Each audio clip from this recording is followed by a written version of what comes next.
Hi guys, welcome back to our channel. இன்றைக்கி நம்ம சேனலில் என்ன பார்க்க போகிறோம்னு பார்த்தீங்கன்னா, அதுக்கு முன்னாடி நம்ம சேனலில் சப்ஸ்கிரைப் பண்ணாமல் மறக்காமல் பெல் ஐக்கானை கிளிக் பண்ணுங்கள். அப்போ தானே போகிற வீடியோஸ்லாம் நோட்டிஃபிகேஷன் வரும். மறக்காமல் உங்கள் ஃப்ரெண்ட்ஸ் அண்ட் ஃபேமிலிக்கு ஷேர் பண்ணுங்கள்.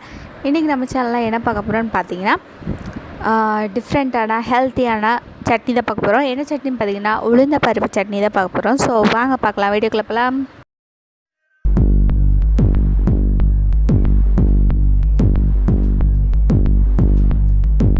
உளுந்த பருப்பு சட்னி செஞ்சிடலாம். அதுக்கு ஃபஸ்ட்டு வந்து ஒரு பேனில் வந்து எண்ணெய் எடுத்துக்கோங்க.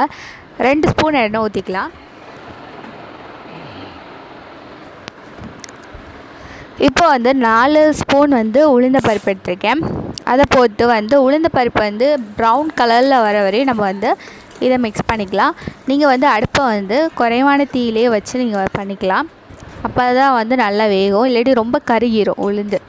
அதுக்கு தான். இப்போ வந்து ப்ரௌன் கலரில் ஆனதுக்கப்புறம் நம்ம ஒரு தட்டில் மாற்றிக்கலாம். இப்போ அதே எண்ணெயில் வந்து மிளகாய் வரமிளகாய் வந்து போட்டு பொரிச்சு எடுத்துடணும்.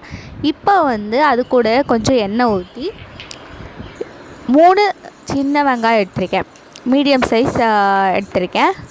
அதை நம்ம வந்து நல்லா மிக்ஸ் பண்ணிக்கலாம். வெங்காயம் வந்து நல்லா கோல்டன் ப்ரௌன் கலரில் வரணும், அது வரையும் நம்ம வந்து இதை வந்து மிக்ஸ் பண்ணிக்கலாம்.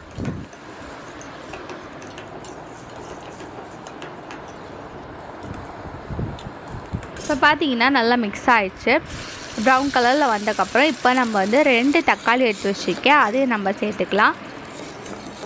தக்காளி நல்லா வதங்கிறதுக்கு நம்ம வந்து கொஞ்சம் உப்பு போட்டால் சீக்கிரமாக வதங்கிடும்.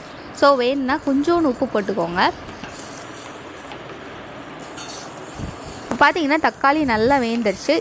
இப்போ வந்து இதை நல்லா ஆற விட்டுறணும். ஸோ சூடு நல்லா ஆறுனதுக்கப்புறம் நம்ம வந்து இந்த மிக்சியில் போட்டுடலாம். மிக்சியில் போட்டு நம்ம வறுத்த வரமிளகா எடுத்துக்கலாம். நான் 5லேருந்து 6 வரமிளகா எடுத்திருக்கேன். அது வந்து நீங்கள் வந்து ரொம்ப காரமாக இருந்துச்சு, நீங்கள் வந்து காரம் கம்மியாக இருந்தால் காசு கம்மியாக சேர்த்துக்கலாம். அதை வந்து நம்ம வந்து லைட்டாக வந்து அரைச்சி எடுத்துக்கலாம். அரைச்சி எடுத்துக்கப்புறம் நம்ம உப்பையும் உளுந்த பருப்பையும் சேர்த்துடலாம். சேர்த்து அதையும் அரைச்சி எடுத்துக்கோங்க. இப்போ வந்து அதை தாளிச்சிடலாம். எண்ணெய் ஊற்றி கொஞ்சம் கடுகு உளுந்த பருப்பு வந்து 1 ஸ்பூன் போட்டுக்கோங்க. கடுகு உளுந்த பருப்பு நல்லா பொரிஞ்சு வந்ததுக்கப்புறம் கருவேப்பிலை கொஞ்சம் போட்டுடலாம். இதையும் நல்லா மிக்ஸ் பண்ணிவிட்டு இது நல்லா பொரிஞ்சதுக்கப்புறம் இதை வந்து தாளித்ததை வந்து நம்ம வந்து இதில் சர்வ் போட்டுடலாம். பார்த்தீங்கன்னா உளுந்த பருப்பு சட்னி ரெடி ஆயிடுச்சு. ஃபஸ்ட்டு வந்து வெங்காயம் தக்காளி ஃபஸ்ட்டு அரைச்சிக்கணும்னா முன்னாடியே வெங்காய தக்காளி அரைக்கிறதுக்கு முன்னாடியே வந்து நம்ம உளுந்தையும் சேர்த்து போட்டோம்னா வந்து கசக்கும். அதனால தான் வந்து ஃபஸ்ட்டு வெங்காய தக்காளி அரைச்சக்கப்புறம் நம்ம உளுந்தை போட்டு அரைக்கணும். எல்லாத்துக்கும் இந்த வீடியோ ரொம்ப பிடிச்சவங்க மறக்காமல் சப்ஸ்கிரைப் பண்ணுங்கள், ஷேர் பண்ணுங்கள், லைக் பண்ணுங்கள், மறக்காமல் கமெண்ட் பண்ணுங்கள் எப்படி இருந்துச்சுன்னு.